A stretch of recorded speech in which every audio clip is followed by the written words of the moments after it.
7 of the best came to play for the money.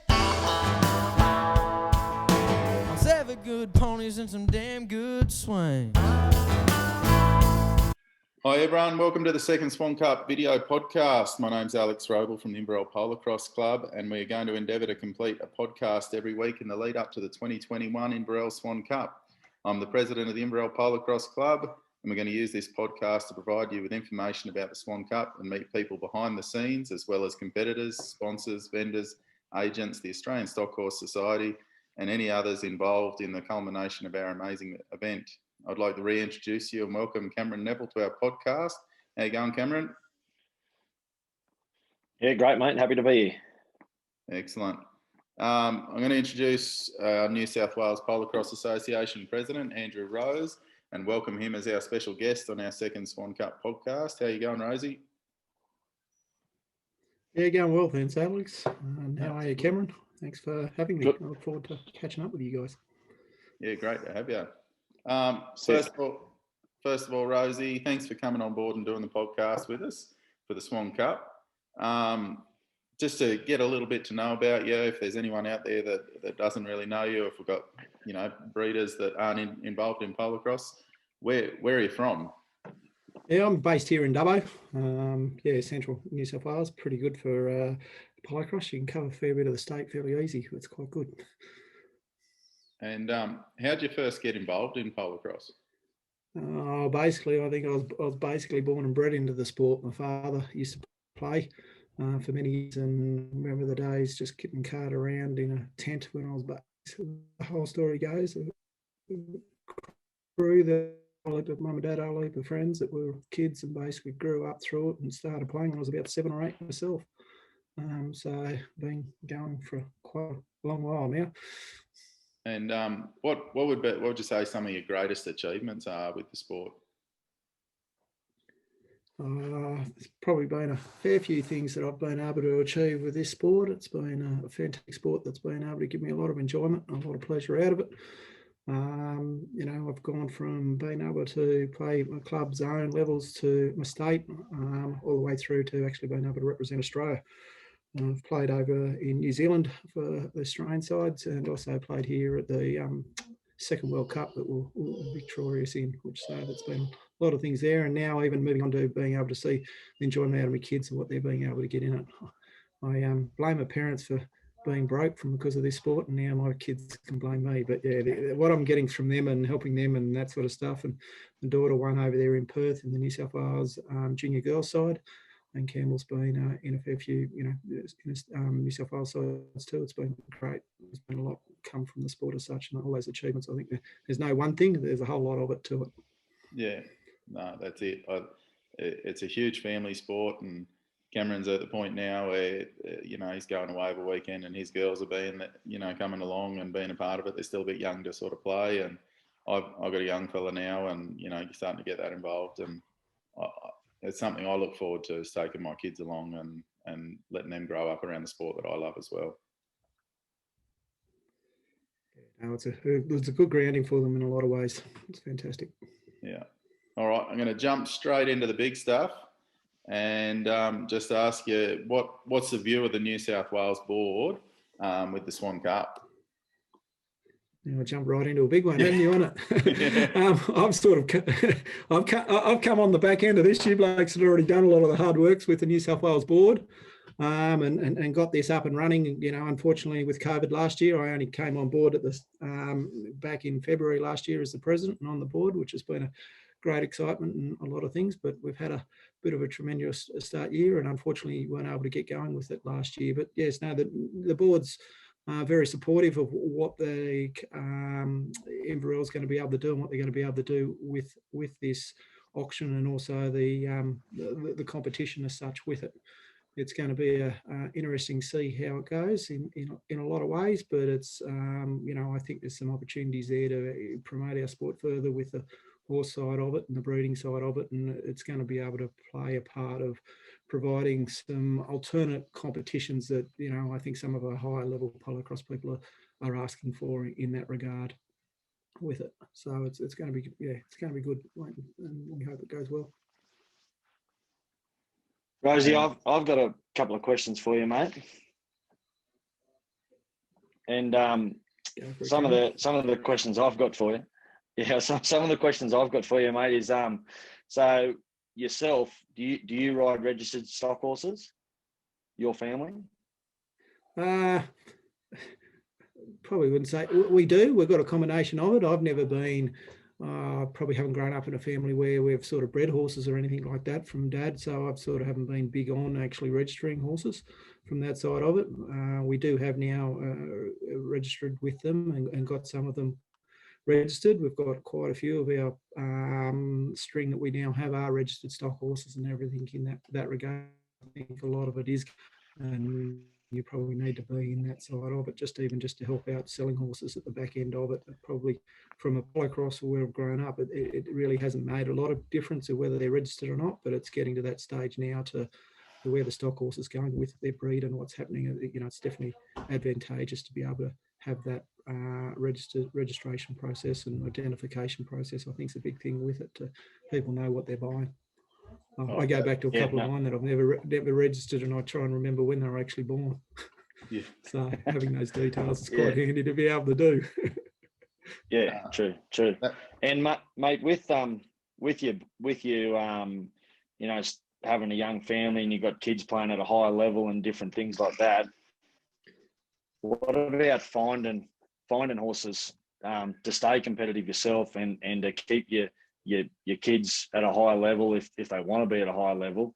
Like, do you think you going and looking for a horse, have you got a certain base or a bloodline or a background that you sort of look for, or would you be open just to, you know, like a Australian stock horse particular breed, or like, you know, the Barragoon horses, or, you know, certain other horses, studs around the country that have horses?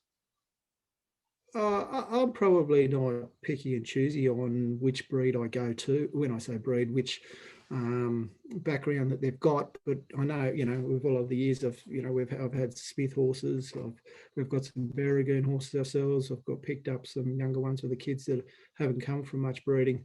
My original horse that I actually played in the junior nationals down in Tasmania was actually half Arab, half a stock horse side of it. So I've come up through a lot of the different sides of it, but the consistency and probably the higher level stuff, I'm seeing now that, you know, your probably strike rate of getting better horses comes back to that breeding and you know, the good breeding that comes back to it. You know, you look at what Darryl has been able to do with the years of what he's bred out of the horses that he's got, and you know, with Bernie, and that's been able to achieve. There's a period there where there was quite a fair few horses that came out of the Smith stud that, you know, they had fantastic horses there themselves, and I could have named 5 or 6 others that they had too many and they offloaded, and, you know, they all represented, you know, nationals and that sort of stuff in both women's and men's and intermediates and that sort of stuff. I was very lucky to have one horse there called Astro Boy that came back from some breeding there that I got as a 2-year-old, 3-year-old off them.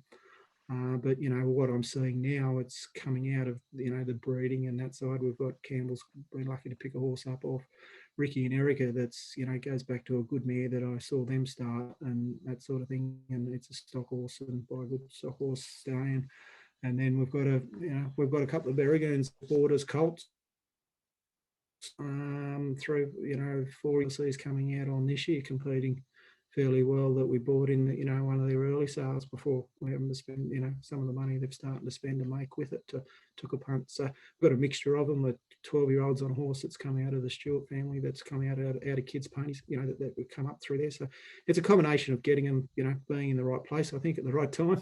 We're a bit fortunate with picking a couple up, but it's also, you know, the things I see with these auctions and that sort of stuff, it gives exposure to people to be able to, if you're not in the click or right on the pulse, it gives people the opportunity to be able to see some good quality and be in the money to be able to actually, you know, buy that horse. You look at what Hayden's horse did the other day, you know, if Hayden was selling that to just someone he knew, these people probably wouldn't have been able to pick up that horse. And it's made some good money in Hayden for the end down, but it's also provides opportunities, I think, for people, not just, you know, probably not the high level. We seem to be able to sniff around a little bit more and find those sort of horses, but I actually think the next level down, it provides that great opportunity for them to be able to, if they have some money, to be able to get in and buy some quality, which is fantastic.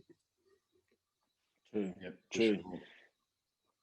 And I think it just opens up that market to, like you said, it just opens up that market to everyone, and you know, people that are coming into our sport can go, and the hope is through the Swan Cup they can just go and buy a going horse that's ready to start, that they can go and have fun on without, like you said, having to, you know, dodge a few missiles, you know, to get that good horse. They could probably pick one up that's played by, you know, someone who's well renowned in our sport, and be able to go and have a great time with it.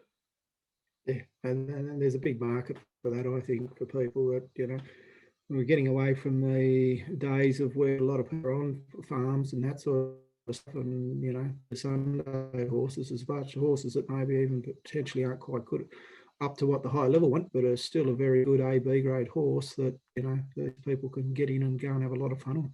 Especially that, you know, they're not wanting really a 4-year-old that they've got to go and try and teach. They want a 7 or 8-year-old that's played a couple of seasons and they can get out and get into it. Yeah, for sure. And Mate, sorry, Cameron, you go. I was, Rosie, with the polocrosse side of thing, and back to the board there, a lot of the questions I get asked now is why we capped it, and with the point system going forward into the open men's competition. I sort of wanted to know your thoughts firstly as a player, on whether, like, if you're putting a team together, if you think it's fair, and then secondly, as the president of the Polocrosse Association in New South Wales, what their thoughts are on capping points and trying to restrict it, or do they see it as a view of, well, they're trying to just make it even and fair? Just what your thoughts are, mate. Yeah, probably my thoughts. I see uncapped competition more, your zones and your club champs and your nationals and that sort of side of it. And, you know, you're building your teams and building your zones and that to build up so that you don't need to cap the points. I think these other types of competitions, it's very important to cap it, because you don't have to be part of a club to be part of that team. So I think it's very important to be able to get just not two dominant teams that could basically go and get all, you know, nationals, you know, state and Australian players. It spreads that risk. I've had some feedback from some people that have actually played in the was it the Southern 50s or whatever they called down there, where they had something like that, and there was some, you know, a B grade player got an opportunity to play with some, you know, high level national players because of that points cap. So they went and found a lower grade player that they actually, you know, trusted and thought would do the job in the middle for them. And, you know, those sort of people would never get an opportunity to basically, you know, play at that high type competition. And I think it's a great thing from my personal preference is that we should be capping these non out of the blocks, normal club polocrosse, you know, our standard polocrosse type stuff to stops the high level just stacking teams and you only have two. But if you really ideally, we can have 5 or 6 even teams. It gives the exposure to more people type stuff, and B, it'll make a lot more spectacular event if you can actually have 5 or 6 close games versus, you know, just basically your one round game where two top teams and one final. I think it makes a lot more of it. I think that's the case too, and especially with the now having your 7th player because of the animal welfare side of things and playing over a 4-day period, like I know the Nationals do, but they have spares, and I really sort of think that it could give a person who plays at a club who, like Brett Woodward from Inverell, probably was an exceptional player at Inverell, but always played B grade, and he really needed to go get some help so he could get promoted and play at a higher level and get picked for nationals and different things. So I hope that's what brings some of these other players to. Yeah, and even just an up and coming young fella too, to be able, as you said, to get that exposure, or just someone that's never going to be able to cover that. I think it'll be fantastic to be able to give them those opportunities, and whether they can see it as that they won't ever go on anywhere further but can do it. But you know, it brings a few more into them. With your 7th player, is it mandatory that they play a chucker each game or anything like that, or is it basically just the 7 players? No, so it's not mandatory to play. So the rules are, and they're not 100% set in concrete, but we've got it between Simon Brennan and Charlie Grills and Kent Wells. This is how I see it happening. It's purely to stop any stoppages in play. So if your top six blokes can play all weekend and don't have a bandage come off, don't bust a bit of gear, don't break a finger, don't do whatever, then your seventh player does not have to come on. But if you lose the bandage, he's expected to come on straight away. Yep. He comes on. You might be able to move your section around, cover him up, put him in the middle, or change it however you want to do it.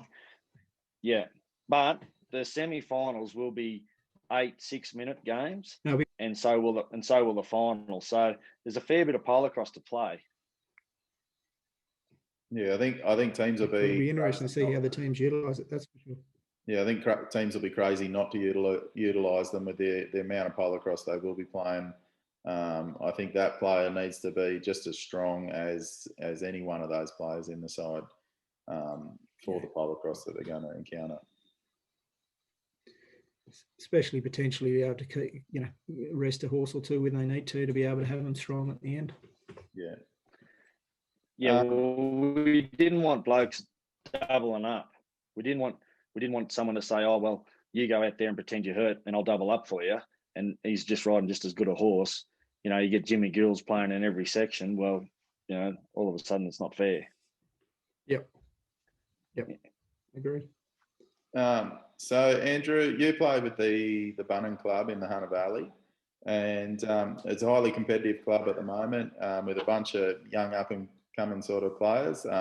Probably in a similar position to our club here at Inverell. We've got a few players in that sort of coming out of intermediates into sort of under 25 sort of age category, and your son's one of those players. And has the open men's competition got them talking and got them interested?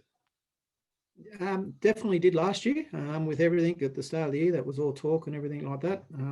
My son actually was going up north last year, and they were a bit uppy because of it and wanting to play and that sort of stuff this year. And I think this year, it will get that interest again. I don't disagree. I probably just haven't been mixed about with them as much and that sort of stuff this year. And the fact that I think everyone's just get out and play, but as everyone gets into it, I think there's going to be a fair bit of pick up and interest as things go. So definitely there is, and I spoke to him earlier today. He said, "Yeah, it'll be good to see what we can get together and that sort of stuff with it." And what I quite like about it and that sort of stuff with it, it'll be nice that the clubs and those sort of things, if Inverell have nearly their own side, input in it, and a bit like Bunnan, it'll be good if we can see clubs still, developing their own and keeping together more than just picking the eyes out of every club and that sort of stuff with it to do it. And I think that points will help that point limit will help that.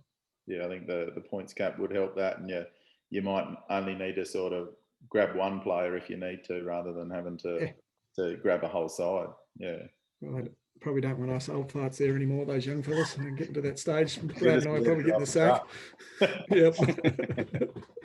Getting too slow for them. Yeah. You'll be there just to keep the horse in work, so they're ready to go. Don't worry, it's already started. Yeah. Do you have any further Cameron?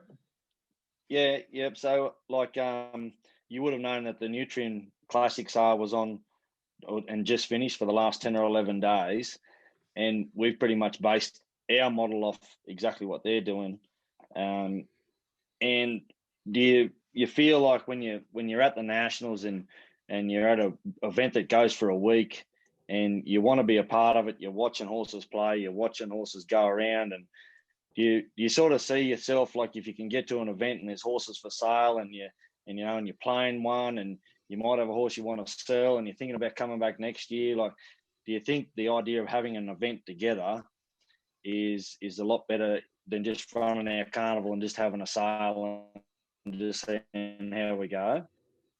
Oh, definitely. I think it definitely will create more interest in that sort of stuff with it, and how that side, it's like anything. It's a little bit different for polocrosse this sale, and there's probably some skeptics out there with everything, but if we keep doing the same thing, we get the same result. So it's good that you fellas are taking this challenge on, and I think it's a good thing that a lot of yours, your sale is pure focused, for B, to help develop the Inverell club and the grounds and all that sort of stuff, and hopefully people will get behind that to develop our sport. And the more facilities we have as a sport, the easier it is. If we can get places set up like Inverell trying to do and get a lot of yards and make life easier for people to go to Polocrosse, I think that's our long-term aim with it. And I think your sale and the purpose behind it, and having an event that is just more than a club carnival, is it can hopefully build something into it that's a standalone event that you could run it in March and everyone wants to go, and off it goes. Whereas if you've got a I know you've been trying to run this in conjunction with other things to try and get that up and running and that, but it'll be great for it to see that it doesn't matter when you hold it, everyone's going to want to go to it. And that sort of stuff will work and provide those opportunities. It's a bit like the Nationals, doesn't know when you hold it, everyone will go to it. So if we can create some events like that, and we need to, I think some challenges in our sport is catering for the high end with some of this stuff, but not being all about that end, and getting back to some of that club polocrosse stuff, and catering and getting clubs strong and building on those sorts of clubs to be able to do things. And I think with what you're doing there at Inverell, you're building it towards a club thing, to be able to do with it. So it should be good. And with our incentives in the following years, where teams can come together, and if people have bought a horse out of the sale, our points cap for that event is a lot lower, and our hope is that we can get the everyday mums and dads, or someone who's got one of their kids that's coming along pretty well, coming and buying a horse, so that they can get involved at that in a big event at their level, and that there could be someone who's on a reasonably high points, and they're chasing that that 3 or 4 point player to make up their side, and someone's bought a horse in the sale. And that's our hope, that we can get those people involved, and we can get those people coming and turning up and buying a horse and being a part of something that normally they couldn't be a part of. Yeah, and I mean, Landmark started from nothing, and that's all. Nutrien, the big sale, sorry, Pass On has started from nothing, and you blokes are trying to create an event to start with. And as I said, it'll be nice to be able to, just use your own horses that are sold out of that sale to be part of the event, and not have and which then encourage people to buy. Do a lot, because a lot of people, with Landmark and the Nutrien sale, the big thing that's just been on, they're deliberately holding horses off to put into that sale to be able to then be used to go into the incentive draft and that sort of stuff with it, and get that out of it. And you've got some there riding other people's horses or not, and the same thing. So it'll be interesting to see how, as a sport, we it's embraced and that sort of stuff with it, to be able to do with it. And I think what the key part is really, people have got to really understand that it's there for the Inverell club.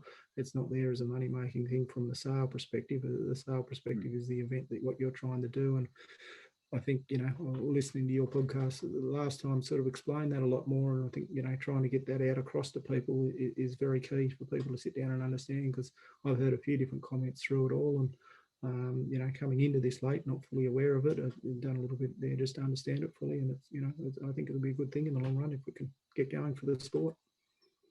Now, I understand that you're a big club man, and based on what you've already said, you love to be a part of your club, and you'd love to come and play with your boys as a club and turn up and do that. But if you could pick six of Australia's best players to play with in your team in the 2021 Swan Cup Open men's competition, who would they be? Ooh, current players. That's going to test me. It could be. Go for anyone. Go for anyone. Anyone at any point in time? Yeah, go for. Why not? Right. I haven't actually. You might show your age though. Yeah, I might show my age. I think you've got to go hard past putting Daryl Smith into that side of it. I would probably, at the moment, using a couple of the current ones, I don't think you can go much past Jimmy and Abbott and Davo. You've got, some very capable hands of where that's going on it. But if I go back to probably some earlier times, there's blokes there. So Troy Henry, yeah, I think he mixes the best of them, even if he wanted to go out there now and play with it. But I'll go back to my time. I think look a lot of it and utilising them, and even there was even Spacky up front and that in the early days and that sort of stuff with it. But I'd probably Troy, Darryl, Jimmy, Abbott, Will, and what I say, Matty Davo. They'll probably be my ones at the moment. I'd probably pick a team with. Yeah, I reckon you go pretty well with that. Fair side. Yeah. I wouldn't mind sitting in the middle, just not having to do much. You might be the seventh man, just sitting on the side, waiting for a horse to go lame or something. I'll just sit back and cheer. If I can pick up the cup at the end of it and take my money, I'll be happy. Yeah, that's it. That sounds pretty good to me. Yeah. Did you have any further questions, Cameron? Yeah, just thinking about that when you mentioned a few old names there. Do you think that fellas that you would have played in the New South Wales men's side that have probably stopped playing now, do you think something like this could just entice them to come back and join up and be a member again and maybe fit into a team on a few lower points than probably what, Davo and them fellas are on? You'd probably still get a few of the older blokes that'd be keen. I don't know if it'll actually entice them back, but you'll probably get a few of them keen to get into and get playing. I know, the likes of Gary Steve, I was talking to him after the Berrigoon stuff, and he said, I was just keen to play and be able to play with some of these blokes, at that level again now and be with them. It was quite exciting to be able to do. But I think, a few of those older blokes, if they're still running around in the points, you're even, I don't know, even someone like Rossi Turnbull that still pokes around. I think he'd probably, if someone who was on some low points and someone wanted him, I'd probably think he'd love to get in there and be with them and poke around still. Yeah, I think I know myself on a good horse. Yeah, that's exactly right. And I know, anyone that's played at that high level, you don't lose that buzz of enjoyment of competitiveness. I know I still, a bit competitive, probably over too competitive at some time, but getting out there and getting amongst it, it's still, you might be able to do what you could do, but it's still, quite enjoyable. And especially, I'm loving it, getting in with these young bunning fellas at the moment and just help, doing what's needed at times to fill the numbers there to help out. And it's, you get roused on a bit now from them, but it's all good. Yeah. No, mate, I think it's all good, and I appreciate you coming on and having a yarn to us, and hopefully we see you about it a lot of carnivals this year. Hopefully COVID doesn't get in the way, and hopefully could be good to see you have a crack at this Swan Cup thing if your team picks you. Yeah, that's going to be if I'm going to be needed. But no, thanks for having us, fellas, and I wish you all the anything you need out of it, let us know. From a New South Wales board perspective, we'll see what we can do and how we can go with it. I mean, we got horses in, and I think one of the things out of COVID, we learned a lot. I think we need to take better use of these spring and autumn periods with getting out of that middle of that winter period. I think a lot more polocrosse needs to be played around that, because it just makes life a lot easier for everyone. We're pretty keen to get in and do a fair bit early, and just take a bit of use of this better weather before we start getting too cold again. So I think we can all learn from that. Well, that's it. Thank you so much for your time, Rosie, and thanks again, Cameron. And we look forward to any feedback from anyone, any questions, throw them towards Cameron or myself. And we look forward to our event, and we thank you so much for coming on board, Rosie. All right, thanks, guys. See you, mate.